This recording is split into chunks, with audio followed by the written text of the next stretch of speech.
Bon dimanche matin à tous. Soyez les bienvenus à la vie complète. Quelle grâce, quelle joie ce matin de se retrouver ensemble. Vous êtes au bon endroit ce matin. Dieu a quelque chose pour chacun d'entre nous. Mais on va commencer par le louer. Amen. Qui brise le pouvoir du mal de la mort, qui aime d'un amour si puissant, si fort, le roi de gloire, il est le roi des rois. Qui secoue la terre par un saint tonnerre, qui nous émerveille par tant de mystères, le roi de gloire, il est le roi des rois. Quelle grâce incomparable, quel amour infini, que tu aies pris ma croix, que tu sois mort pour moi, tu as donné ta vie pour qu'enfin je sois libre.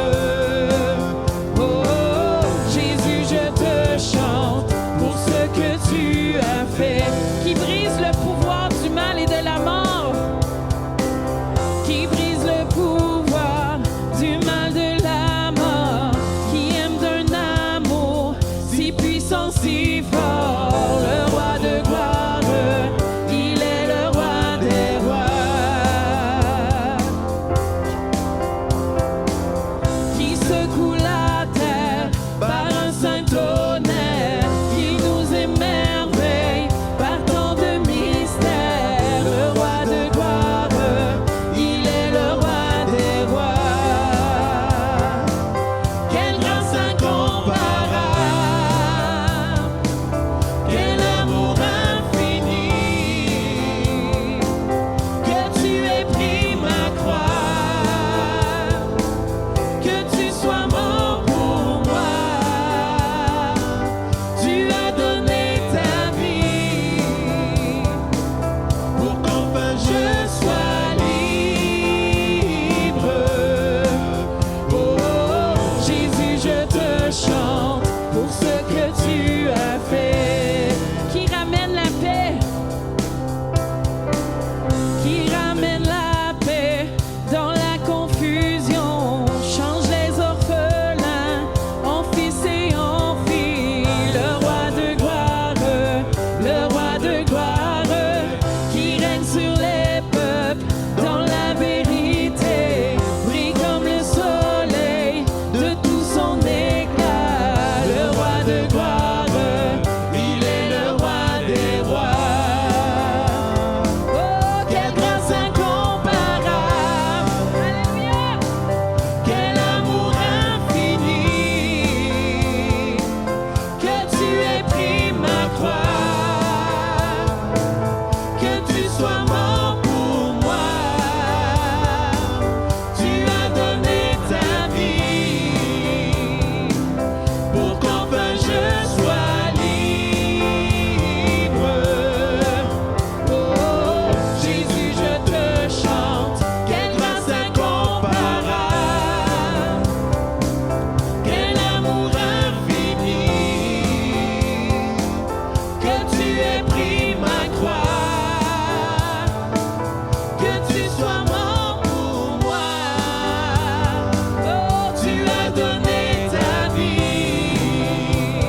suffisante. On est tellement bénis, Seigneur, par toi. On veut te louer ce matin. On veut te célébrer. Amen. Et se rappeler ce que tu as fait pour nous. Parce que tu as tellement, tellement accompli. Et on va le chanter ce matin. Alléluia.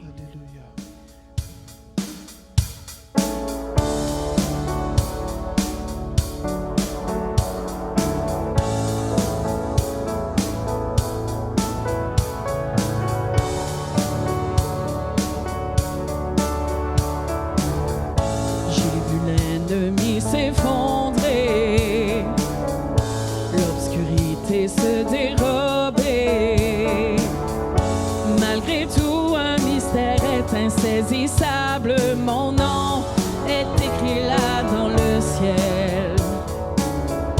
J'ai vu sa puissance en action, sa force de résurrection. Pourtant ce mystère reste insaisissable. Mon nom est écrit là dans le ciel. Oui, mon chant demeurera éternel. C'est là mon témoignage, je suis sauvé. Sa grâce a changé ma vie, je chanterai. Par Jésus mon Rédempteur justifié. Voilà mon témoignage, voilà mon témoignage.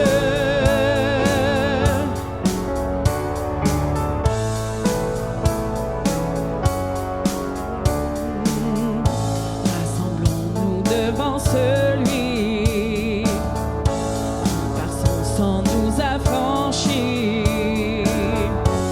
Adorons le Père, le Fils, le Saint-Esprit. Mon Dieu fera ce qu'il a promis. C'est vrai, oui, en lui, tout est déjà accompli.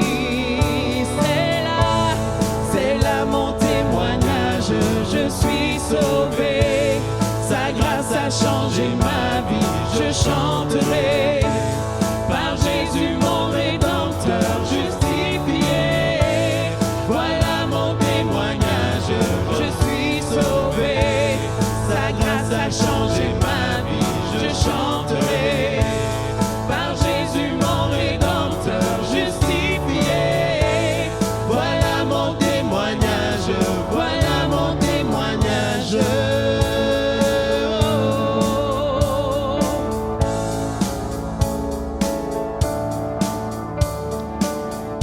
Que je vis, tu agis. Le meilleur est à venir. Oh, je le crois. Tant que je vis, tu agis. Le meilleur est à venir. Oui, je le crois. Tant que je vis, tu agis. Oh, le meilleur est à venir. Oui, je le crois. Tant que je vis, tu agis. Le meilleur est à venir. C'est là mon témoignage, je suis sauvé. Sa grâce a changé ma vie, je chanterai. Par Jésus mon Rédempteur justifié.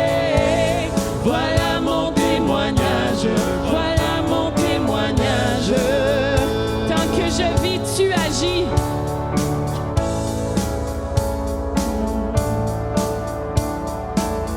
Tant que je vis, tu agis.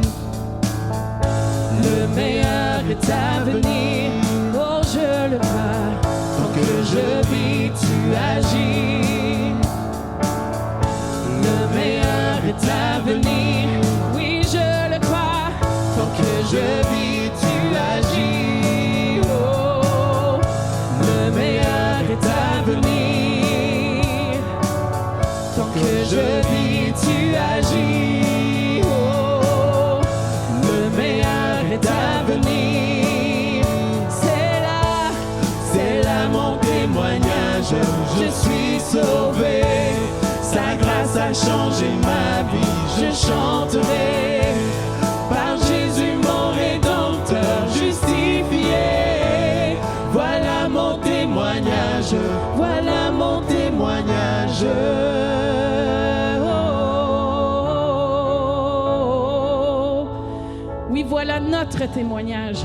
Nous ne sommes pas faits pour vivre dans la défaite. Amen. Nous ne sommes pas faits pour vivre dans la vallée. Nous sommes créés pour vivre sur la montagne, Amen. pour vivre dans la victoire. Et notre témoignage, c'est pas notre vie passée, c'est qui nous sommes maintenant. Amen. Nous avons vu l'ennemi s'effondrer parce que Jésus l'a fait. Amen.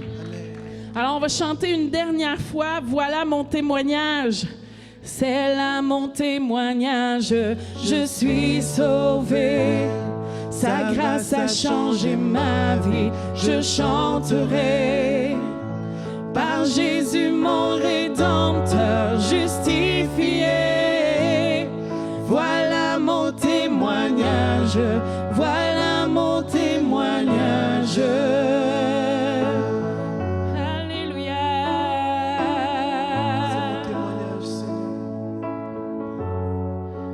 La situation que vous vivez, qui vous attriste, n'est pas la fin de l'histoire. Amen.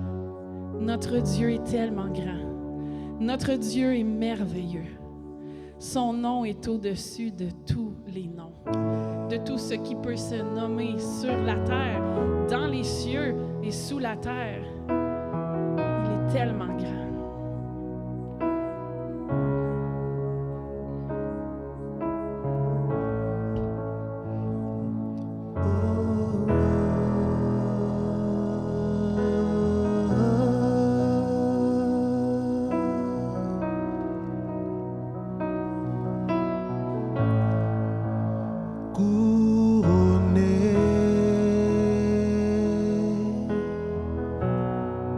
Rayonnant de majesté, tout l'univers proclame ta grandeur.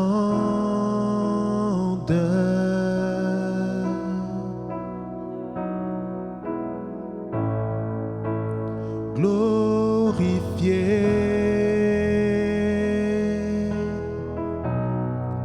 par les anges prosternés, tu es assis à la droite du Père. Jésus, merveilleux nom, qui est semblable à toi, ô Dieu. Jésus, ton précieux nom est digne d'hommage. Captivé. Captivé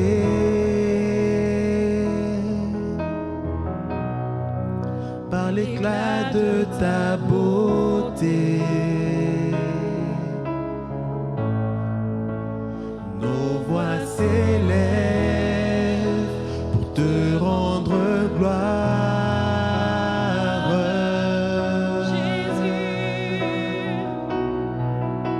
Jésus, merveilleux nom, qui est semblable à toi, ô Dieu.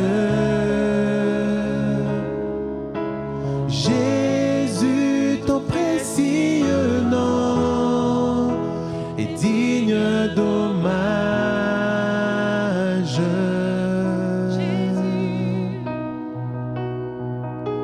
Jésus, merveilleux nom, qui est semblable à toi, ô Dieu. Jésus, ton précieux nom est digne d'hommage.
magnifique, digne de louange. Tu es grand Seigneur.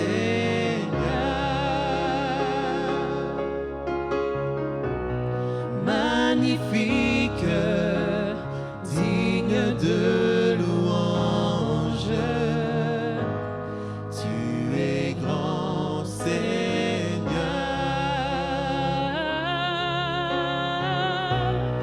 Magnifique, digne de louange.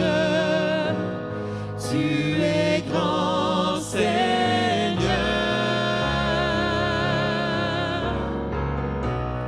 Magnifique, digne de louange. Tu es grand Seigneur. Magnifique, Magnifique, digne de louange. Tu es grand Seigneur. tu es grand Seigneur. Tu es grand Seigneur.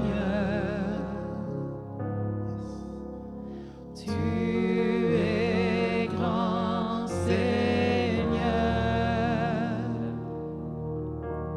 Tu es grand Seigneur.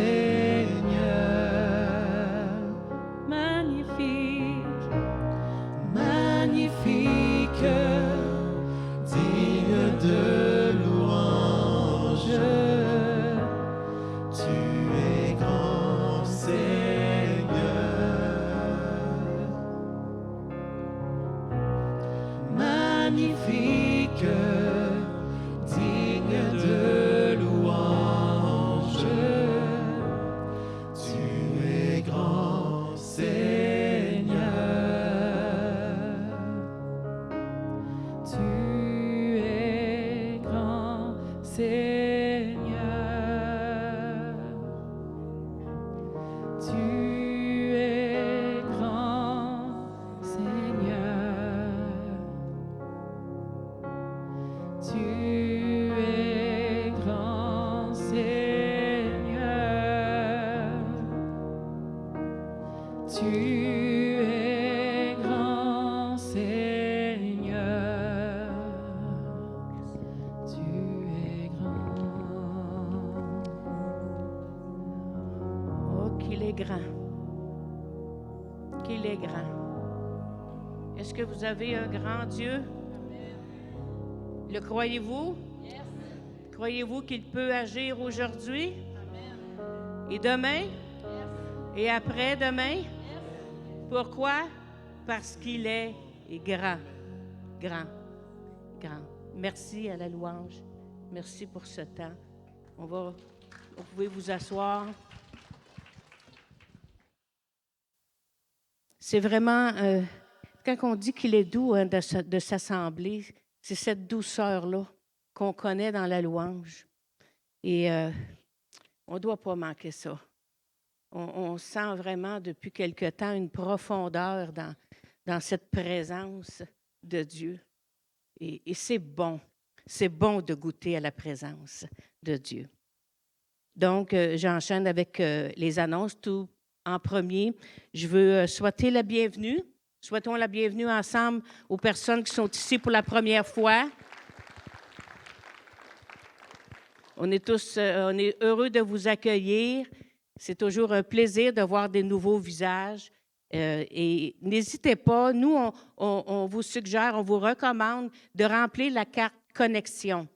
D'accord? Et indiquez que c'est votre première, votre deuxième, votre troisième, parce qu'on va aller vous rencontrer, on va aller vous saluer. Donc, vous pouvez écrire votre nom, numéro de téléphone, votre adresse, qu'on puisse vous rejoindre et au moins avoir un premier contact avec vous. Donc, n'hésitez pas, remplissez la carte connexion. Il y a quelqu'un de l'équipe qui va pouvoir vous contacter. Et cette carte-là aussi, c'est si vous voulez avoir plus d'informations pour le baptême du Saint-Esprit, le baptême d'eau, les groupes connexion, le parcours en route, vous pouvez mettre votre demande, des requêtes de prière également. Donc, on pourra vous contacter, mais c'est un outil de contact, de connexion très important. Donc, n'hésitez pas, ça va nous faire plaisir. L'autre annonce, on est dans la campagne du pain quotidien, nos paniers de Noël. Oui, la semaine passée, nos Pasteur Valérie et Paolina nous ont présenté le projet. Donc, panier de Noël, je vais prendre les choses pour donner les bonnes informations. Vous les avez peut-être à l'écran. Donc, important, la date limite pour s'inscrire pour une demande de panier, pour ceux qui ont un besoin. Donc, la date limite, c'est le 4 décembre. Donc, c'est très important. Vous pouvez aller faire votre demande à la table. Il y a une table qui est spécifique. Ce n'est pas la table d'information, elle est tout juste à côté pour les paniers de Noël. Et soyez assurés que la confidentialité sera gardée. Donc, ça, c'est important pour certains parfois. Donc, ne vous inquiétez pas, on garde la confidentialité. Donc, date limite pour la demande, 4 décembre. Ensuite, le panier de Noël pour faire un don. Donc, si vous pouvez collaborer de deux différentes façons pour faire un don en argent, vous allez sur le site lavicomblée.com, vous cliquez sur « Faire un don » et à ce moment-là, je pense qu'il y a un choix pour pain. Il s'est écrit pain quotidien, donc vous pouvez indiquer votre montant vis-à-vis pain quotidien qui ira pour les paniers de Noël. Ou l'autre façon de participer, on a mis des défis à chaque semaine. Donc, la semaine passée, il fallait apporter quoi aujourd'hui? Un pot de confiture? Ah, c'est bon, vous avez de la mémoire. C'est bon, c'est bon. Donc, je vous donne un autre défi de mémoire pour la semaine prochaine. OK? Donc, la semaine prochaine, pour ceux qui... Et c'est pas par un don, mais vous pouvez faire les deux aussi, on ne vous en empêche pas. Non, bien, le défi de la semaine... Pot de beurre d'arachide. OK? Traduction du beurre de pinot. OK? Donc, sac réutilisable. Donc, c'est très important, ça va aider beaucoup aussi. Donc, on répète après moi. Pot de beurre d'arachide. J'ai la mémoire courte, hein? OK? Et sac réutilisable. D'accord? Et une autre façon aussi, on a vraiment besoin de gens pour préparer cette activité-là. Ça demande beaucoup de personnes. Comme vous voyez, on a besoin d'aide. Allez à la table du pain quotidien, ils vont vous expliquer. Vous avez toujours une façon de collaborer. Parfois, vous pensez que vous ne pouvez pas, c'est peu ce que vous pouvez donner comme temps et tout ça, mais c'est précieux pour nous. Je vous le dis, c'est vraiment précieux. Il n'y a pas de petites ou de grandes tâches. Il y a des tâches pour œuvrer pour le Seigneur, tout simplement. Donc, je demanderai aux enfants, c'est le temps, allez-y, lentement, sûrement, avec joie. Je remercie le Seigneur pour tous ces moniteurs de classe. Puis leur montre comment que notre Dieu est grand dès le jeune âge. C'est bon. OK. L'autre activité, la semaine prochaine. C'est un gros week-end la semaine prochaine. Donc, ceux qui s'ennuient d'habitude, là, vous vous ennuierez pas la semaine prochaine. OK? Déjeuner 50 ans et plus, samedi le 19 décembre. Je suis déjà rendue au mois de décembre. Samedi 19 novembre. Bien, j'ai fait mes affaires de Noël hier, pour ça. À 9h30 au restaurant Stratos. Ça, c'est sur le boulevard Saint-Joseph, parce que l'autre fois, j'avais dit boulevard Lemay. Je ne veux pas vous induire en erreur. Boulevard Saint-Joseph. Et l'invité, c'est révérend Mario Cyr. La plupart d'entre vous le connaissez bien. Ça va être un temps béni. Je vous encourage à assister à ce déjeuner. On a du bon temps. L'autre événement également, samedi prochain, 19 novembre, organisé par Réma Québec. C'est une rencontre du Saint-Esprit au Centre communautaire de Drummondville-Sud de 2h à 5h. On demande une inscription. Comme vous voyez, c'est marqué « Inscription ». Vous allez sur le site Internet lafoitriomphante.com et tout simplement vous inscrivez votre nom pour la participation. C'est gratuit. Pourquoi qu'on vous demande ça? C'est parce qu'on veut préparer la salle en conséquence. Il y a une différence entre 50 personnes et 250. Vous conviendrez avec moi. Donc, on vise grand. On a un Dieu grand, on vise grand. Mais venez. Venez, ça va être un temps de ressourcement dans le Saint-Esprit, un temps de direction. Ça va être un temps béni. On a prié là-dessus et on a reçu vraiment la conviction que le Saint-Esprit va agir la semaine prochaine.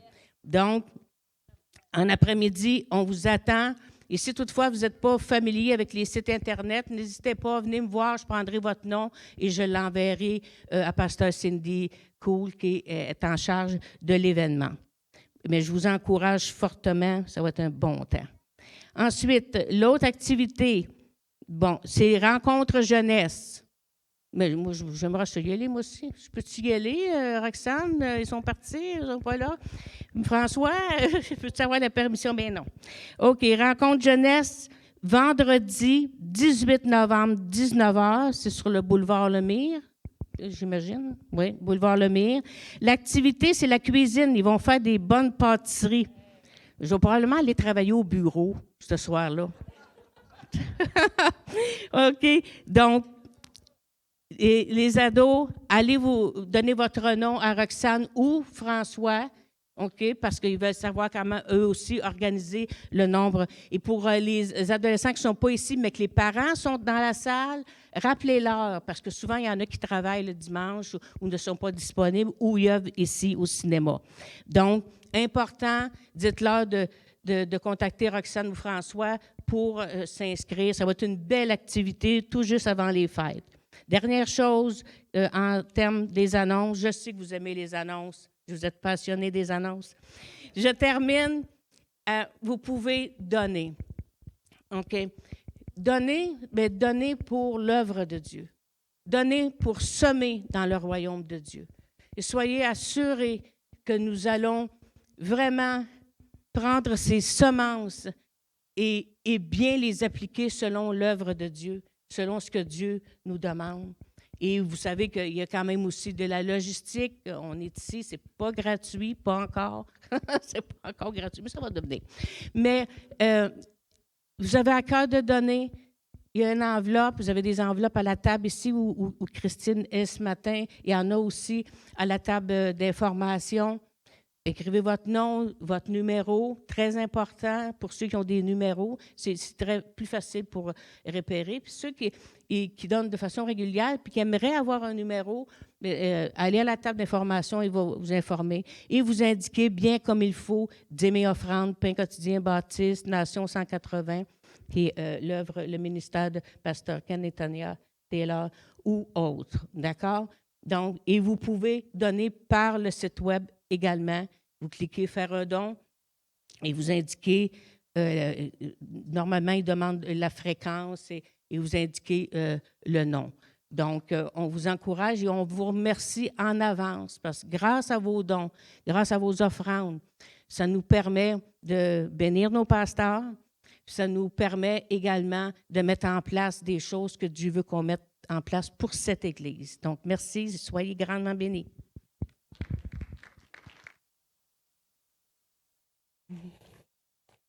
Amen, merci. Bon matin tout le monde, ça va bien? Oui. Donc, avant d'entrer dans la parole, je voulais quand même souligner, hier, c'était l'anniversaire de quelqu'un que nous apprécions énormément ici. Donc, je parlais de M. Frédéric Nadeau. M. Nadeau, vous pouvez vous lever. Et dans quoi? Deux jours, ça va être son épouse. Donc, je souligne simplement parce que vous dites, oui, mais moi, on n'a pas dit mon anniversaire. Bon, OK. M. Nadeau vient d'avoir 85 ans. Et 84, Mme Nadeau, dans 2 jours, c'est ça? En plein ça. Ouais. Il y en a d'autres dans les 80, là? Ça vient? Oui, Roselaine, OK, c'est bon, ça, ouais. Donc, on honore nos patriarches, nos matriarches. Et de même manière, je vais honorer Pasteur Tania Taylor, qui est là aussi aujourd'hui, ce matin. Puis, après un séjour à Kinshasa, République démocratique du Congo, puis Pasteur Ken, lui, revient la semaine prochaine. D'accord. Donc, il va être avec nous la semaine prochaine et dans quelques semaines, on va avoir le privilège aussi de le recevoir pour apporter la parole. Donc, en parlant de parole, on va y aller ce matin, puis je pensais continuer, pas continuer, mais me diriger vers autre chose, mais je pense qu'on va terminer, du moins poursuivre. J'aime pas dire terminer parce qu'on ne sait pas où est-ce que Saint-Esprit va nous amener la semaine d'après.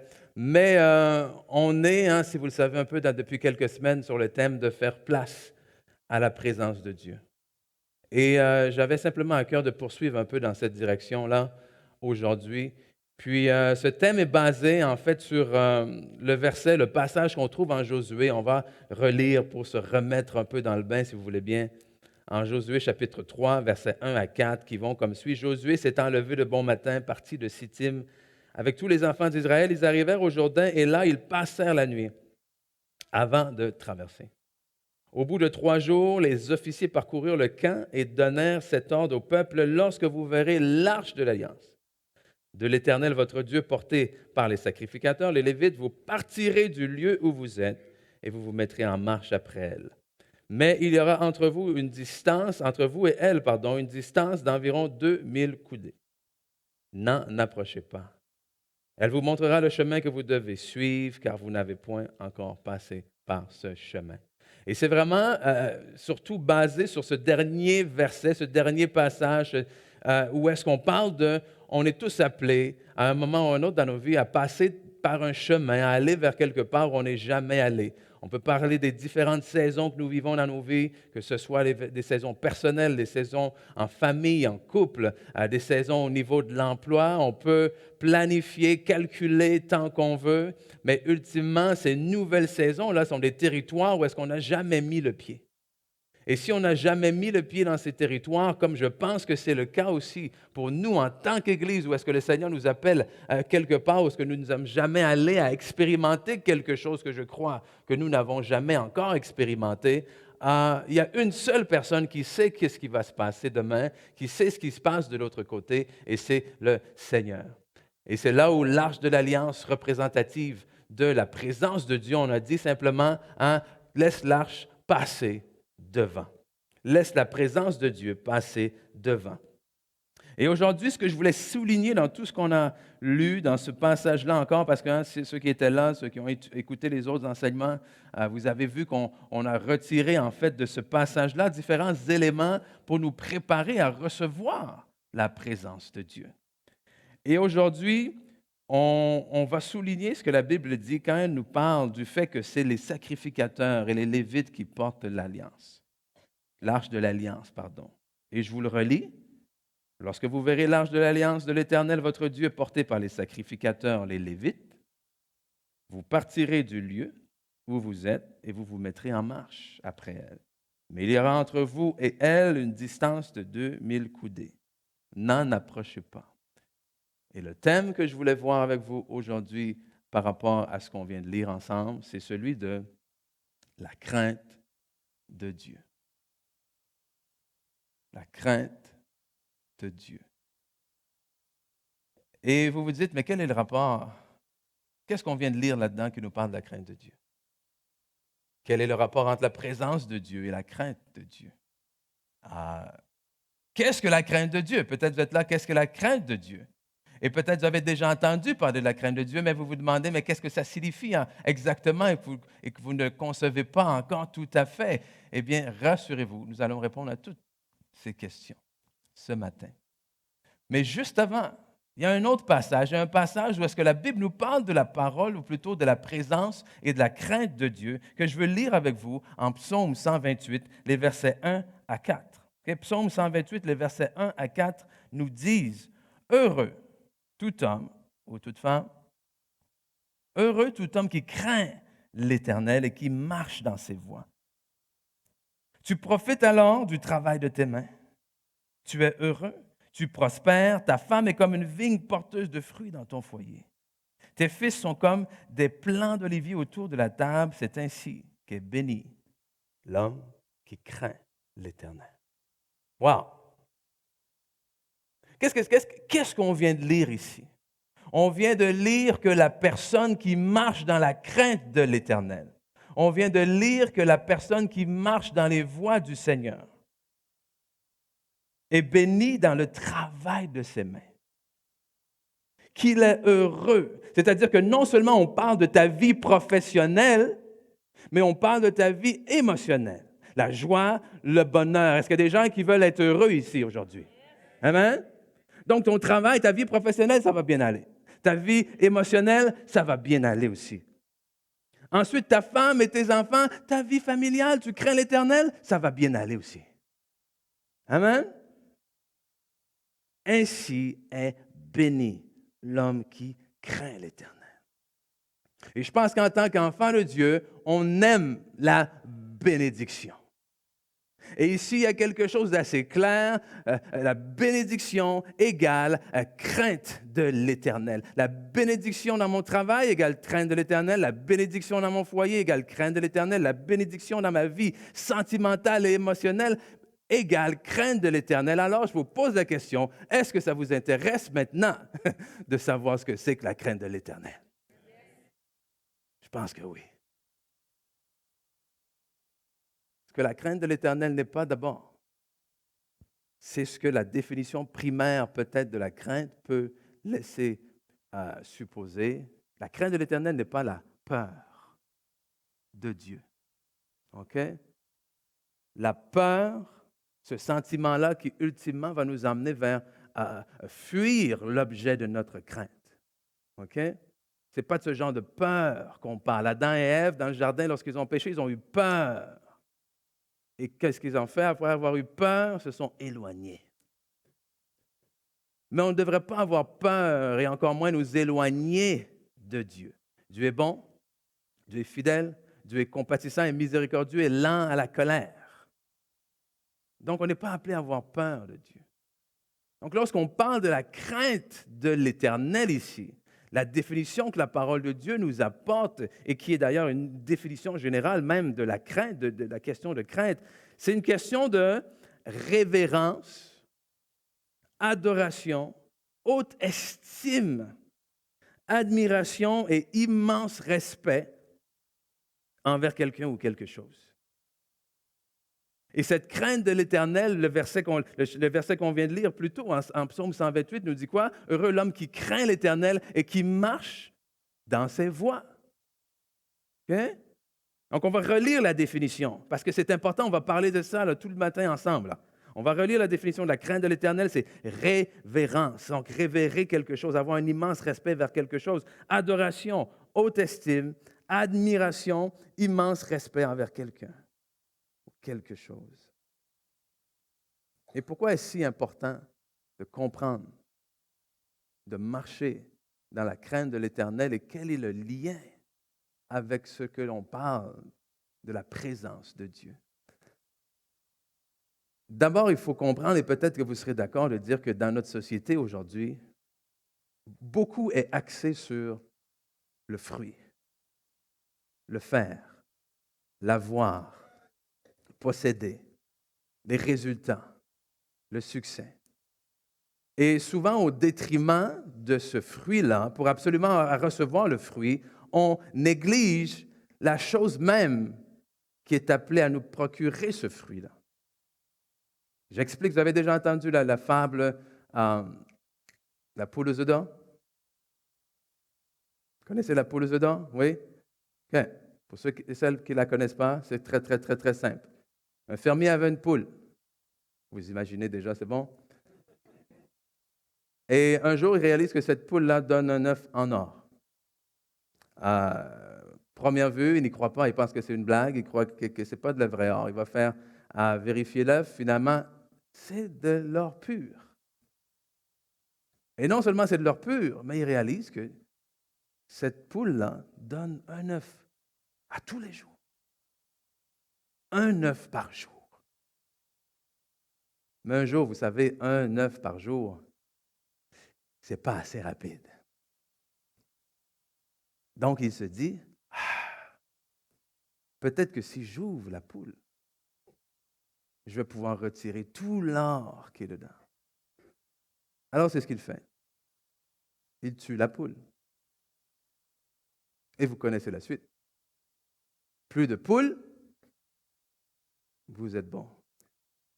Plus de poules, plus d'œufs. Et malheureusement, c'est ce qu'on fait des fois dans nos vies. Où est-ce qu'on néglige la chose, la source, en fait, et on court après le fruit. On peut le faire dans notre mariage. Tout ce que je veux, c'est de me sentir bien. Tout ce que je veux, c'est l'intimité. Tout ce que je veux, c'est quelqu'un qui me met la nourriture sur la table quand j'arrive à la maison. Tout ce que je veux, c'est ceci. Tout ce que je veux, c'est quelqu'un qui ramasse pour moi. Tout ce que je veux, c'est ceci. Et je néglige la relation. Au travail, tout ce que je veux, c'est l'argent. Tout ce que je veux, c'est la notoriété. Mais je néglige mes collègues, la relation avec mes collègues. Je néglige de bien faire mon travail. Je néglige mon patron. Ma relation avec mes enfants, tout ce que je veux, c'est que mes enfants obéissent. Tout ce que je veux, c'est que mes enfants ramassent. Mais en leur disant juste ramasse, en leur disant fais ceci, fais cela, je néglige que c'est des personnes et que si je prends soin de cette personne-là, automatiquement, peut-être que le fruit que je veux va arriver un jour. Et c'est la même chose dans l'Église. Je viens dans l'Église, je veux être béni. Je veux que le pasteur me dise comment je peux être prospère, comment je peux être plus heureux, comment je peux être plus ceci, comment je peux faire cela. Je veux que l'Église fasse ceci pour moi, je veux que l'Église fasse cela pour moi. Je veux recevoir toutes les bénédictions, mais j'oublie en chemin, en cours de route, la source de toutes ces bénédictions-là. Donc, je ne prends pas le temps d'avoir une relation avec le Seigneur et je cherche les fruits. Mais à cause du fait que ma relation avec le Seigneur n'est pas assez profonde, justement, je mets en péril ces propres fruits-là que je cours après.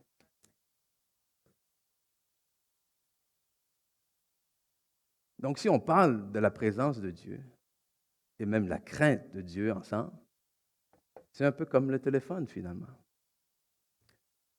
Dans le sens où, si j'enlève toutes les applications de mon téléphone, toutes les options que mon téléphone peut faire, tous les gadgets dans mon téléphone, qu'est-ce qu'il me reste? Un téléphone. Tout ce que je peux faire, c'est, ah oui, la raison pour laquelle ça a été créé en premier lieu, c'est-à-dire appeler. Donc, si je prends l'Église comme on la connaît, si je prends et j'enlève les réunions de louanges, j'enlève ceci, j'enlève cela, j'enlève les sentiments, les frissons, j'enlève les programmes, qu'est-ce qui reste? Qu'est-ce qui reste? Qu'est-ce qui reste?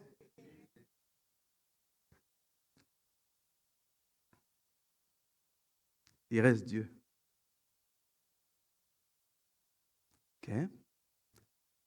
Il reste une personne.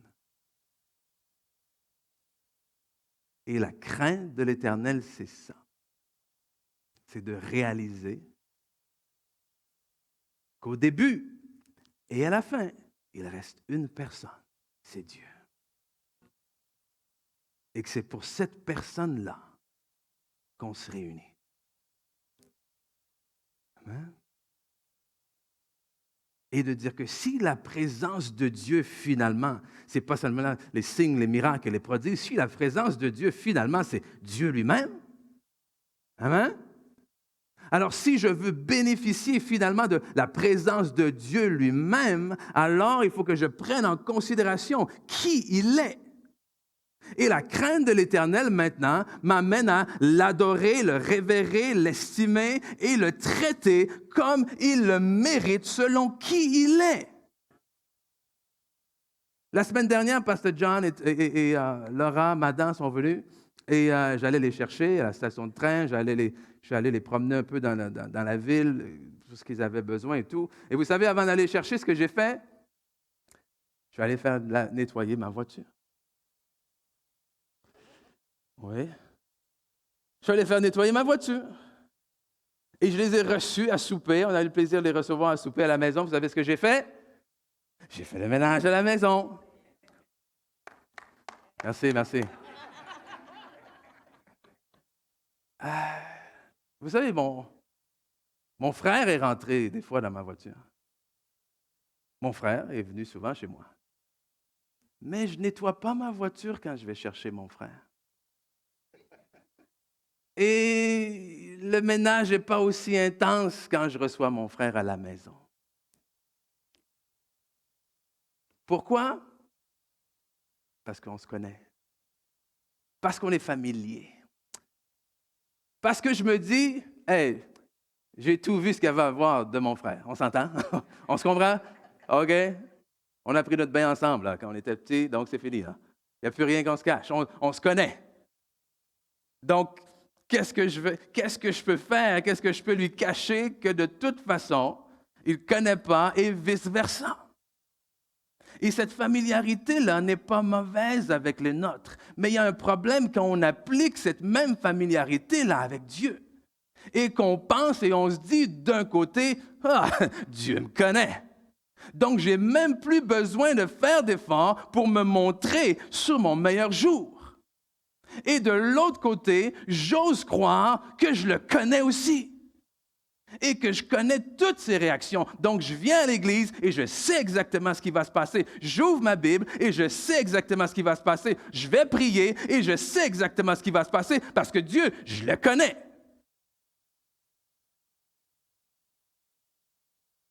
Vraiment? Un jour, Jésus a dit à ses disciples, « Qui dit-on que je suis? »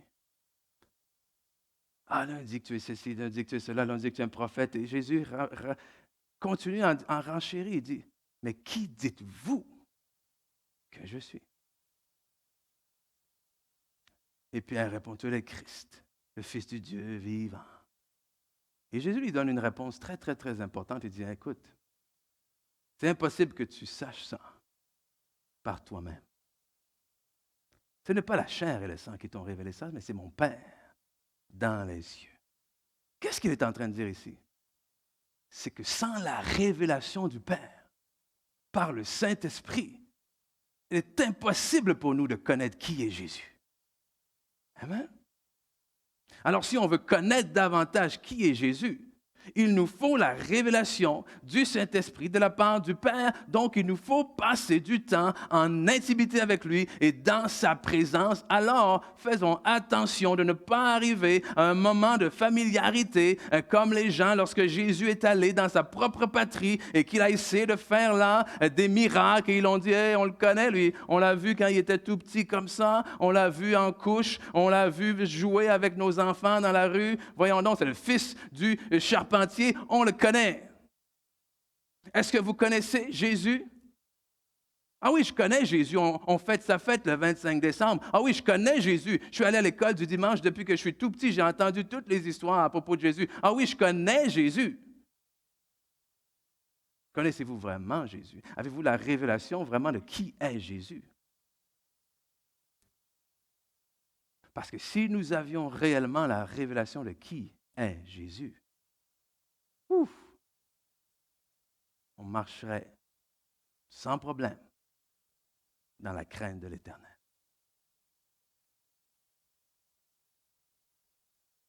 Ce qui nous ramène à notre histoire de base, avec les sacrificateurs.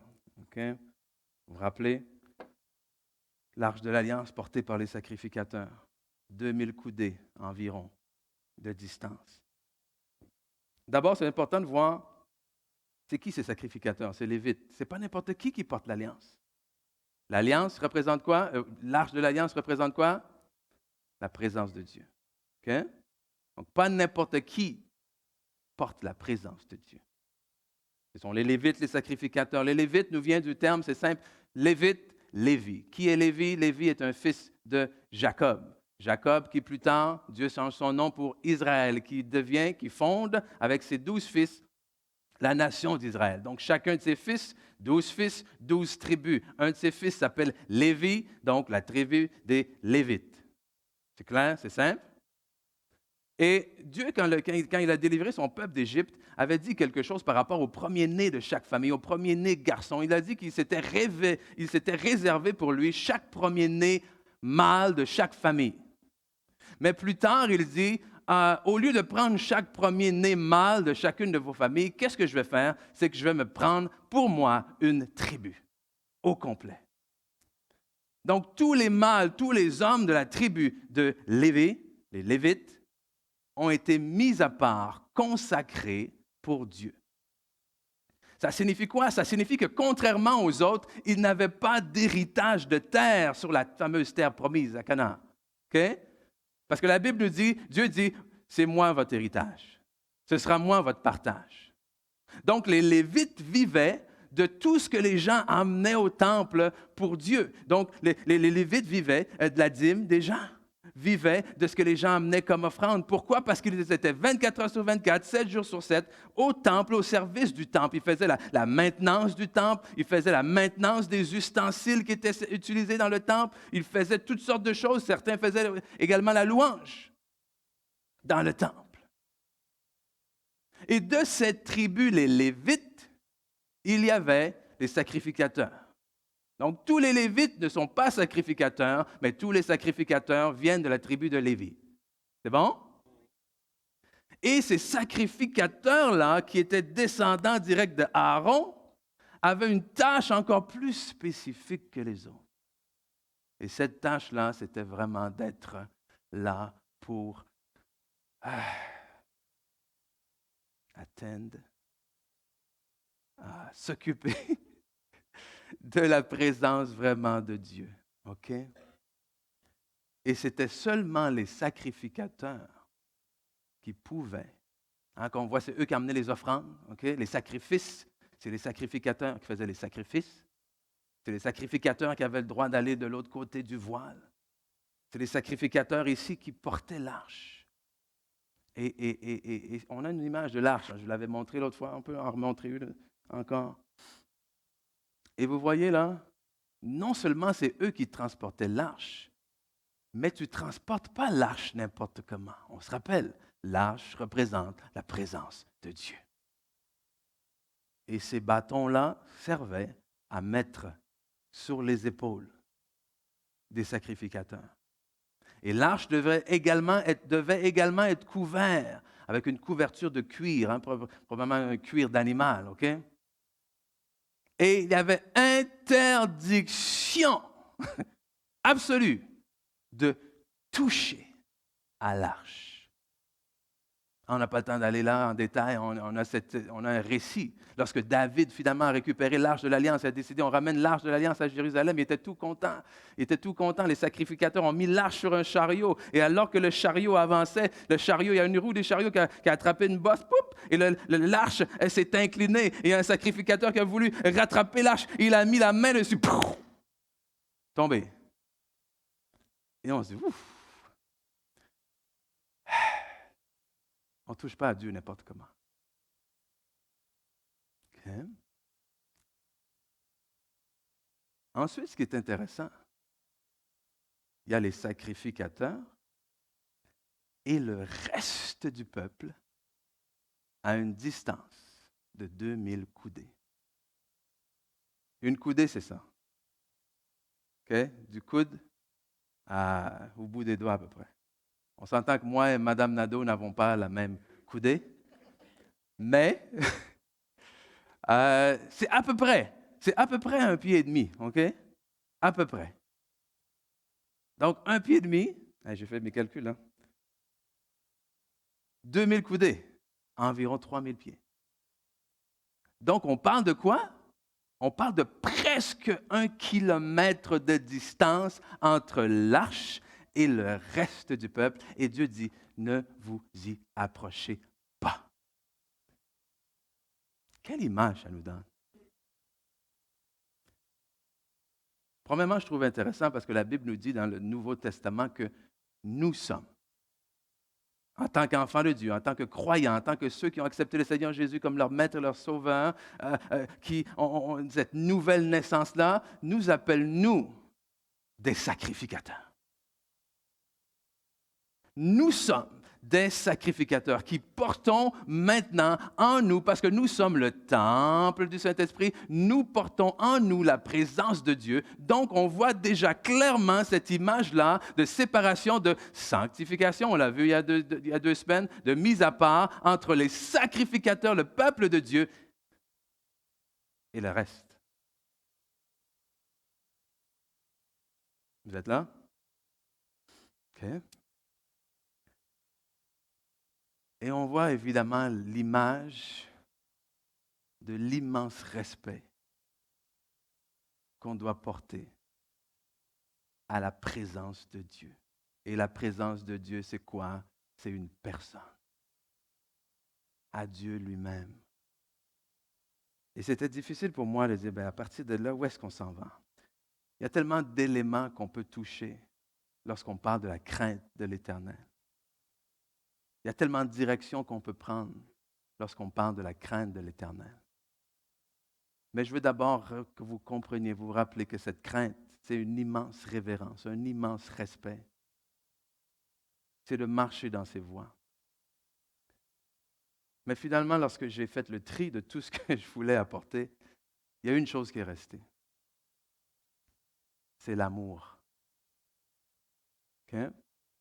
C'est l'amour. Et je vous explique. Une autre définition qu'on pourrait donner de la crainte de Dieu, c'est simple. Craindre Dieu, c'est aimer ce que Dieu aime et détester ce que Dieu déteste. Hein? Parce que d'une certaine façon, ces deux choses sont comme les deux côtés d'une même pièce. Dans le sens où, souvent dans la vie, ce que j'aime profondément, ou plutôt ce qui va me mettre en colère profondément, ce qui va me fâcher profondément, ce que je déteste profondément, et justement parce que ça vient directement contre ce que j'aime énormément. Amen? Que les choses que je déteste sont à cause qui viennent contre les choses que j'aime. Donc, marcher dans la crainte de l'Éternel, c'est aimer ce que Dieu aime et détester ce que Dieu déteste. Et l'amour, il faut comprendre, parce que des fois on dit amour, et là on pense au jour où on a rencontré notre amoureux, qu'on avait des papillons et tout. Non, non, non, non, non. L'amour, c'est plus qu'un sentiment. Aimer, c'est quoi ça? Aimer, c'est un verbe. Donc, puisque c'est un verbe, ça veut dire que c'est une action. Donc, ça veut dire que aimer réellement quelqu'un ou quelque chose nous amène à une action. Exemple, quand Jésus dit « Aime ton prochain, aimez vos ennemis », Jésus ne dit pas « Oh, je veux que tu regardes ton ennemi et que tu sois rempli de joie et de satisfaction. Regarde celui qui a parlé mal contre toi et aie des papillons dans ton cœur. Aie envie de le serrer dans tes bras. » Non, non, non, non. Il dit « Aime. Donc, s'il a soif, donne-lui à boire. » Aime-le. Donc, s'il a faim, donne-lui à manger. Aimer est un verbe. C'est une action. Donc, ultimement, on ne peut pas dire avec conviction que j'aime si je n'agis pas sur cet amour.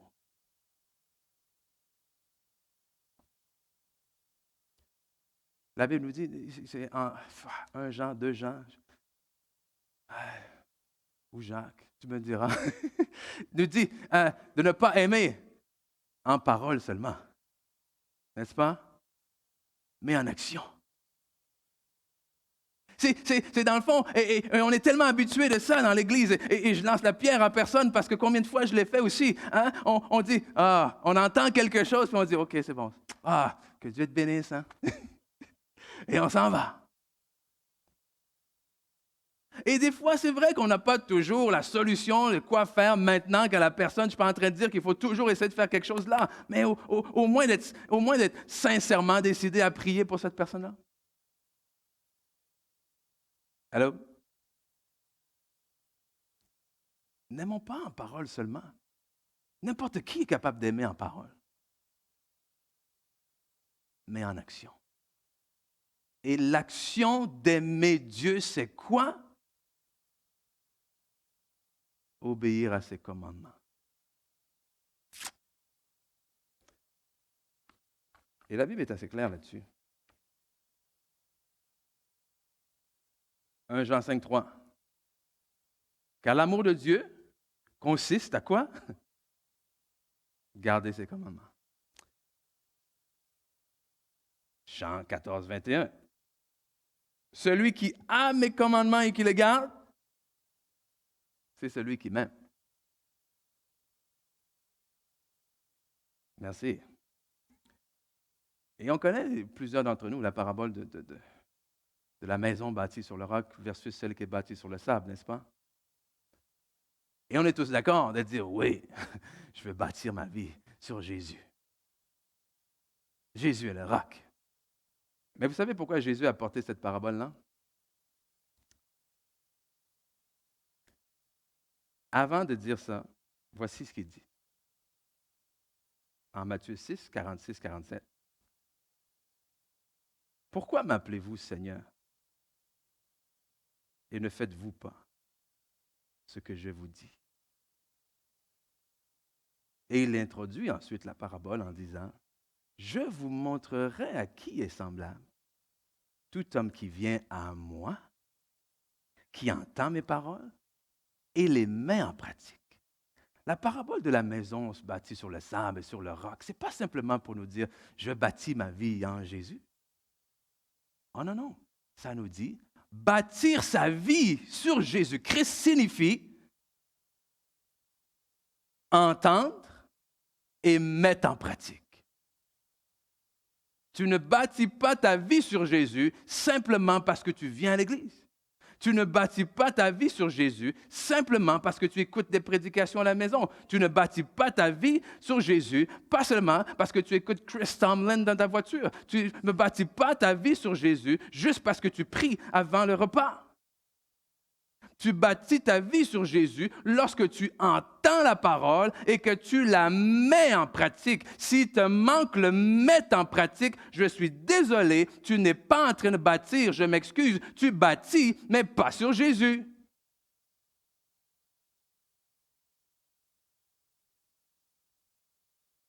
Et on pourrait très bien dire, voici, je vais vous montrer à quoi est semblable un homme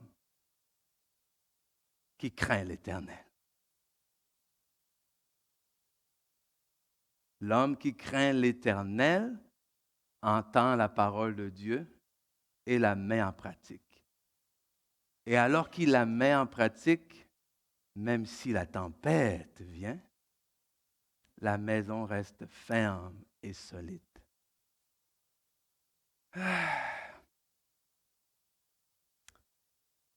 Et à ça, je sais, quand on dit ça souvent, c'est dur maintenant de parler d'obéissance de commandement. Pourquoi? Parce qu'on a tellement voulu s'éloigner de la loi qu'on est tombé dans une grâce qui fait juste comme, ouf, je peux respirer maintenant et faire n'importe quoi. Nous ne sommes plus sous la loi. Et c'est vrai, et Dieu merci. Amen. Mais il y a quelque chose qu'il ne faut pas oublier à propos de l'amour. La Bible nous dit clairement que l'amour est l'accomplissement de la loi. Celui qui aime ne fait pas de mal à son prochain. Celui qui aime n'envie pas et ne convoite pas ce que son prochain a. Celui qui aime, donc, c'est-à-dire, donc ce que Dieu voulait, c'était de mettre des commandements qui étaient bons et justes pour finalement emmener les hommes à réaliser que, hey, dans le fond, là, si tu marches dans l'amour, automatiquement, tu vas marcher dans ces commandements-là. Et c'est pour cette raison que nous avons reçu le Saint-Esprit en nous, pour nous aider à marcher là-dedans, parce que sans lui, on n'est pas capable. Amen. Et non seulement ça, mais Romains chapitre 2, verset 4, nous dit clairement aussi, « Méprises-tu les richesses de sa bonté? » On nous parle de Dieu. « De sa patience et de sa générosité en ne reconnaissant pas que la bonté de Dieu te pousse à changer d'attitude. » Et d'autres versions vont dire le mot « repentant ». La bonté, l'amour, la grâce de Dieu ne nous pousse pas à dire « Ah, Dieu me connaît. Ah, c'est pas grave, qu'est-ce que je fais? Ah, oh non, non, non, non, non. La bonté de Dieu me pousse à dire, quoi? Il y a quelqu'un qui est allé payer le prix que moi je devais payer? Il y a quelqu'un qui est allé à la croix pour que moi je puisse être en relation avec Dieu? Quoi? Il y a quelqu'un qui a reçu 40 coups de fouet pour que moi je puisse sortir comme si il n'y avait rien qui était? Quoi? Il y a quelqu'un qui a été méprisé et craché dessus et mis de côté pour que moi, je puisse être accepté. Oh, s'il vous plaît. Oh, Seigneur, que veux-tu que je fasse? Oh, l'amour et la bonté de Dieu envers moi me poussent à la repentance, me poussent à dire, je te demande pardon. Oh, je te demande pardon d'avoir négligé ce si grand amour. Je te demande pardon d'avoir pris ce que toi, tu avais fait pour moi et l'avoir mis pour mon bénéfice personnel.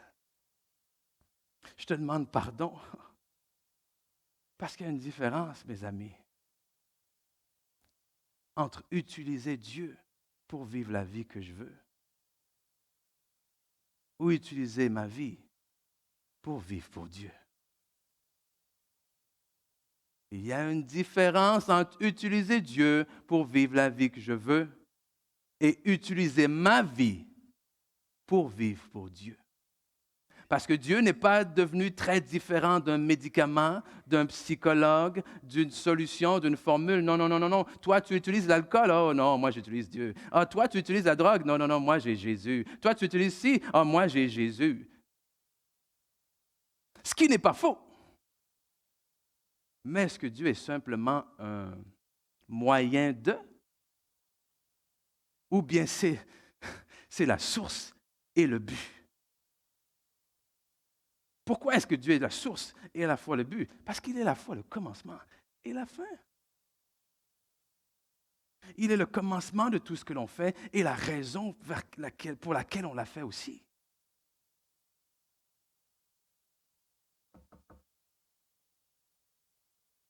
Okay. Je vais appeler l'équipe de louange. Parce que quelque chose que je voulais faire vraiment ce matin, c'est je veux laisser le Saint-Esprit pouvoir vraiment imprégner ce message-là en vous. Parce que là, il y a peut-être quelque chose qui se passe en vous. Quelque chose qu'on appelle culpabilité. Ou quelque chose qu'on appelle justification. Oui, mais là...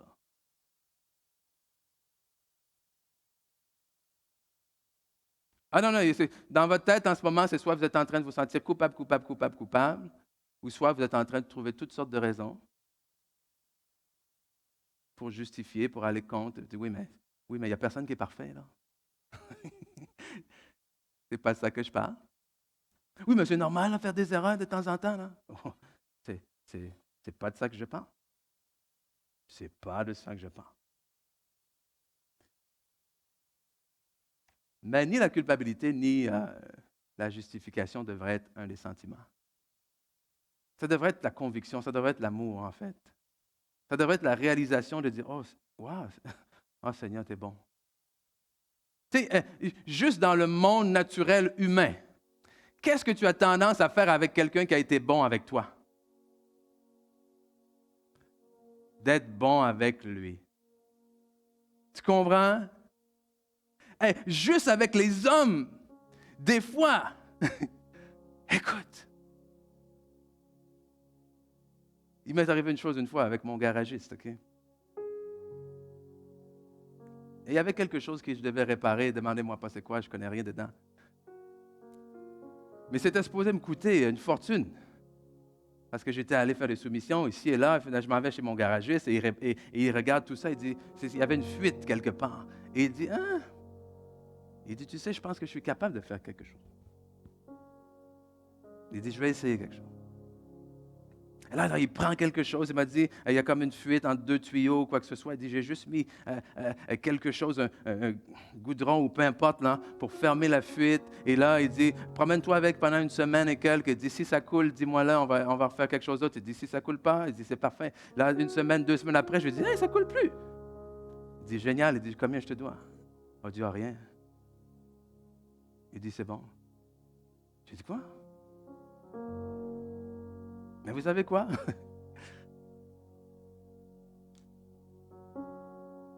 J'ai tendance à aller le revoir.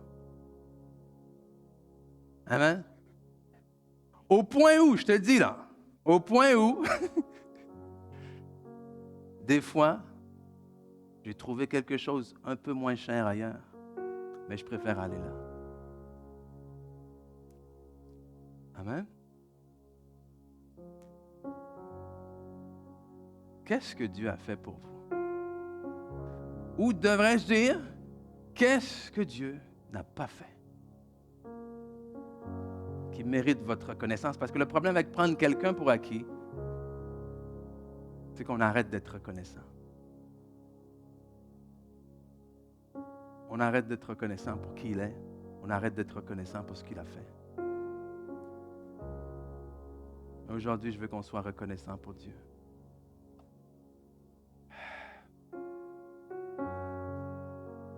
Je veux qu'on prenne le temps de revenir à la repentance. Changer d'attitude. La repentance, ce n'est pas de demander pardon. La repentance, ce n'est pas « je m'excuse, Seigneur ». C'est un bon début, « je m'excuse, Seigneur ». Mais ça ne donne pas grand-chose de m'en aller par là et de dire « ah, je m'excuse, Seigneur » et de continuer par là.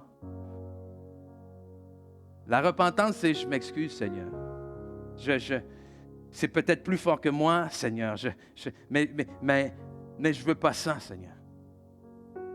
Et je déclare aujourd'hui que toi, tu es plus important pour moi que la chose vers laquelle je m'en vais, la chose que je désire. Donc aujourd'hui, aussi difficile que ça puisse être pour moi, Seigneur, je décide de changer de direction. Parce que c'est ce que ça signifie, la repentance. C'est changer de direction. C'est changer d'idée à propos de quelque chose. La repentance, c'est j'allais agir d'une telle façon, mais aujourd'hui, je réalise que c'est à l'encontre de ce que Dieu me demande. Donc je demande pardon, je demande avec humilité et je change de direction. C'est pas, oh Seigneur, aide-moi à changer de direction. Oh non, non, non, non. C'est change de direction et moi, je vais t'accompagner dans la direction que tu vas prendre. Mais le choix est à toi. La bonté de Dieu. Dieu a déjà joué son coup. Dieu a dit, je suis bon. Dieu a dit, j'ai tout donné pour toi. Dieu a dit, je t'ai aimé au point de donner mon fils. Maintenant, toi, change d'attitude. L'amour est un verbe. Aimer est une action. Alors, je vous pose aujourd'hui la question, quelle action? Et ça, c'est vous qui savez. Et j'ose croire que vous savez. Quelle action êtes-vous appelé à faire maintenant? Parce que juste dire, Seigneur, oh Seigneur, tu sais que je t'aime. Et de continuer à marcher par là, ça signifie, c'est égal à dire, ce peuple m'honore des lèvres, mais son cœur est éloigné de moi. C'est équivaut à dire à ma femme, hey, tu sais que je t'aime,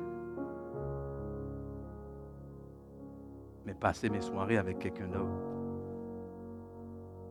Non, prends-le pas mal. Hey, tu sais que je t'aime.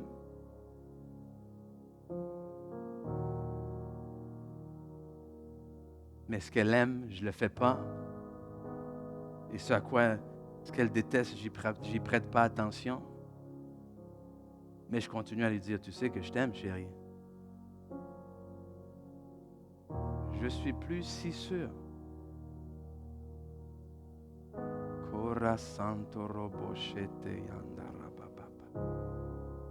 Je veux juste qu'on prenne le temps, là où est-ce que vous êtes en ce moment. C'est entre vous et Dieu maintenant. Moi, je crois avoir dit ce que le Seigneur voulait que je dise ce matin. Maintenant, c'est entre vous et Dieu. Parce qu'à la fin de la journée, ce n'est pas Kedmafou devant qui vous allez vous trouver. À la fin de la journée, c'est devant Dieu lui-même que vous allez vous trouver.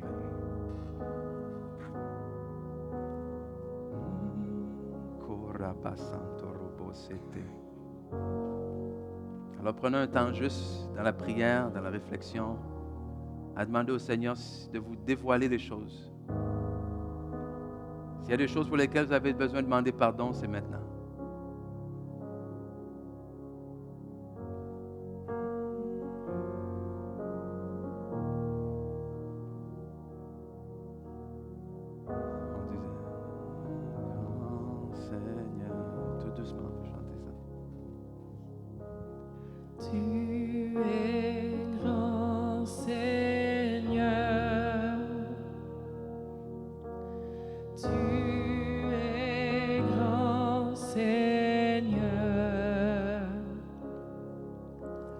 Tu es grand Seigneur.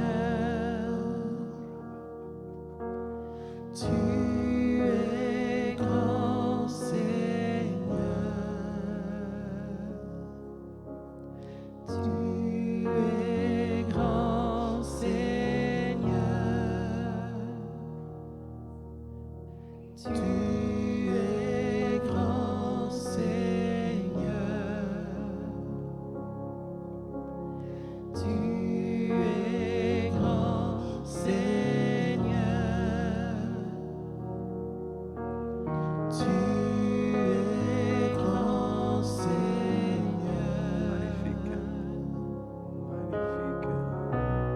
Magnifique. Magnifique, digne de louange.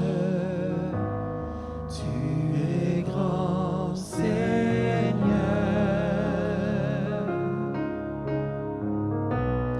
Magnifique, digne de louange. Tu es grand Seigneur.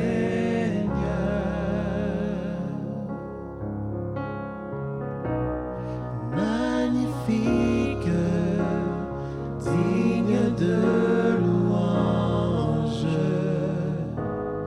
Tu es grand Seigneur.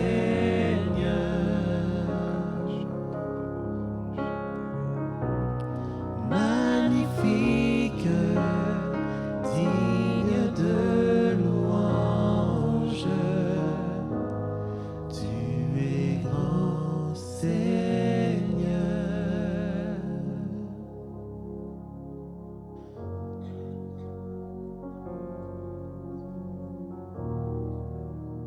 Et ce que je ressens, c'est qu'il y en a qui vous êtes juste sur le bord de lâcher prise. Mais justement, vous avez peur. Vous n'avez pas peur de Dieu. Je pense que vous aimez Dieu sincèrement. Je crois que vous avez sincèrement envie de vous rapprocher de lui. Mais la question maintenant, c'est... Oui, mais qu'est-ce que je vais faire si je mets fin à cette relation?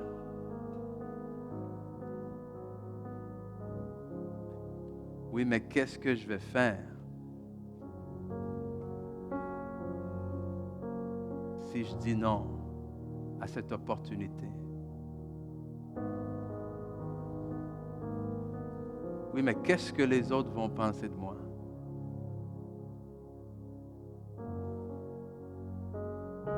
Oui, mais j'ai de la difficulté parce que j'ai toujours fait ça comme ça.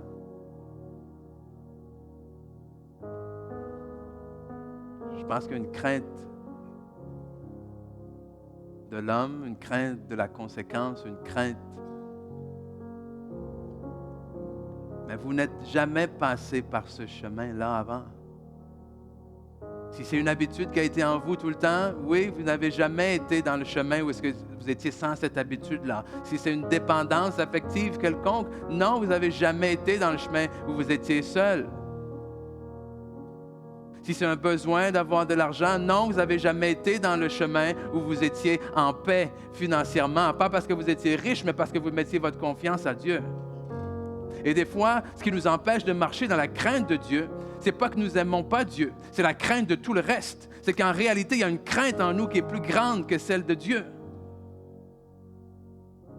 Mais le problème est ceci, écoutez bien, vous allez servir ce que vous allez craindre. La chose que vous craignez le plus, c'est la chose que vous allez servir. C'est la chose sur laquelle vous allez dépenser votre temps. C'est la chose sur laquelle vous allez dépenser vos pensées. C'est la chose sur laquelle vous allez dépenser votre argent. C'est la chose à laquelle vous allez vous donner. La chose que vous craignez, c'est la chose que vous allez servir.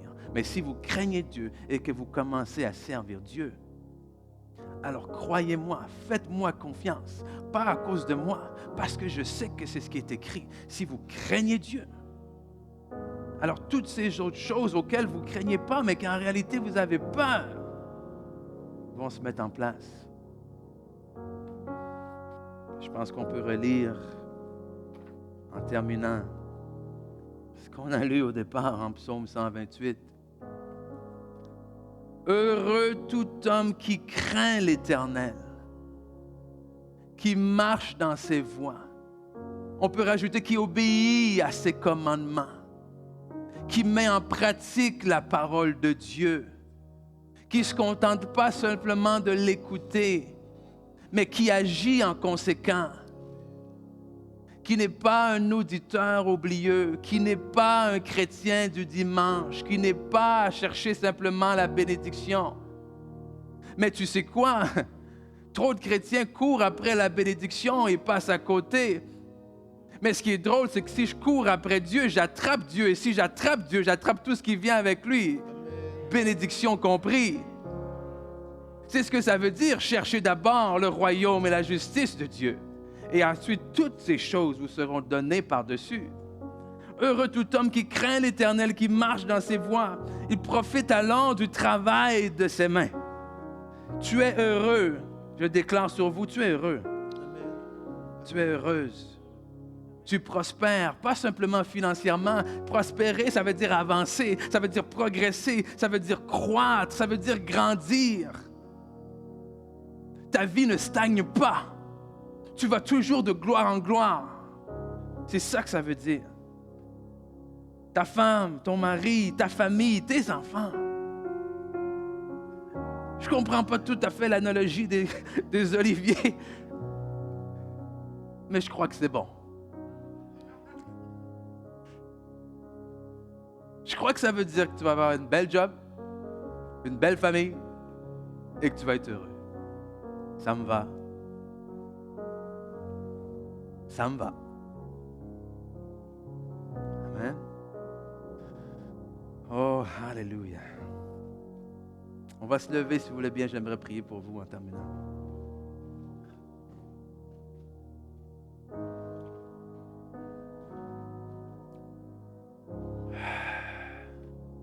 Je vous l'ai dit, passer de l'autre bord, ce n'est pas facile. Entrer dans la promesse de Dieu, ce n'est pas facile.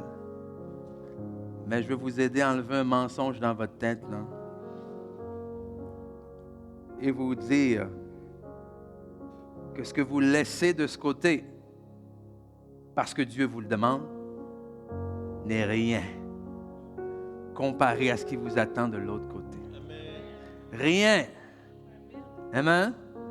Rien. Merci, Seigneur.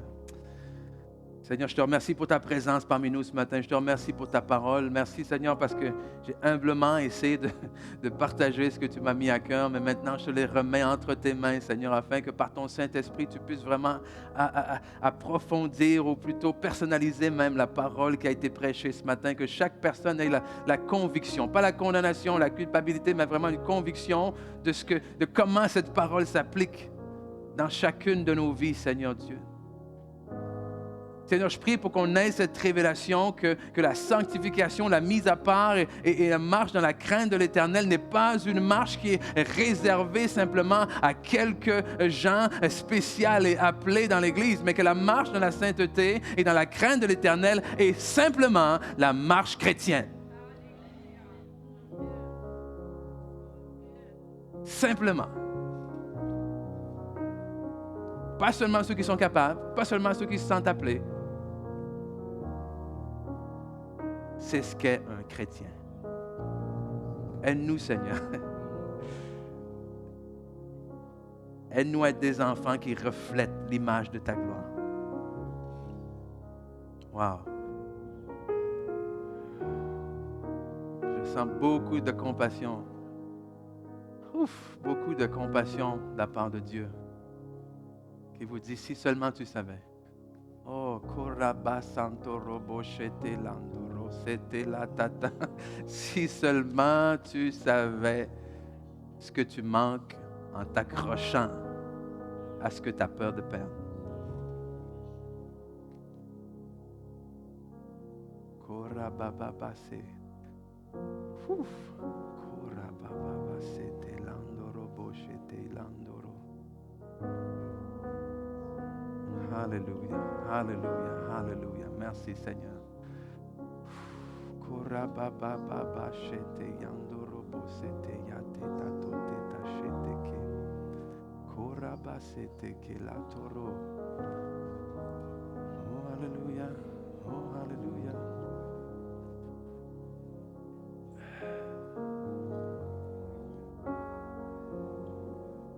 Est-ce que vous permettez que je prie pour vous? OK. Alléluia. Merci Seigneur.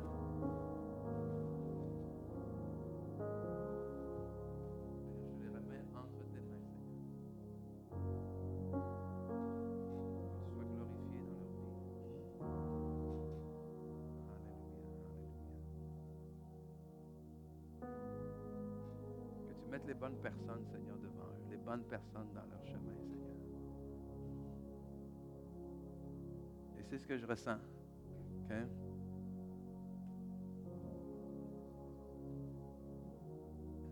Il y a des bonnes personnes que Dieu veut mettre dans vos vies.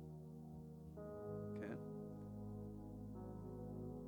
Et peut-être que vous n'êtes pas habitué justement d'avoir des personnes dignes de confiance dans vos vies. OK?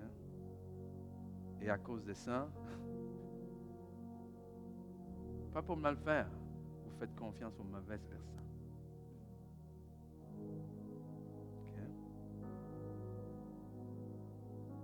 Et le pas que ça va vous demander, c'est de lui faire confiance. Parce que je sais que ça finit par devenir une identité, ça finit par devenir notre vie, ça finit par devenir tout ce qu'on connaît. Et on se dit, si je les lâche eux, qu'est-ce qui va m'arriver? C'est ce qu'on appelle la foi. OK? Parce que Dieu veut t'emmener dans un chemin où tu n'es jamais allé encore. Amen. Ouh.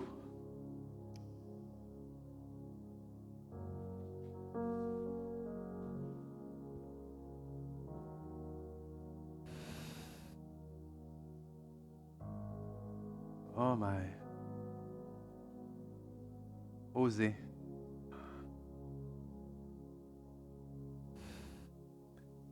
Ose seulement lui faire confiance. Ose seulement.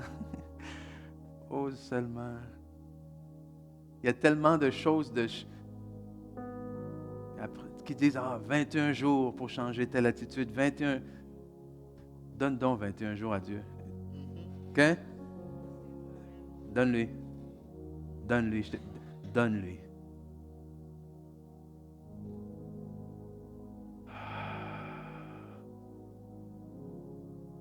Merci, papa. Merci. Merci. Merci parce que ce n'est pas un message de condamnation, parce que c'est un message d'amour. Et à cet amour, on décide de répondre avec amour. Dans le nom de Jésus. Amen. Amen.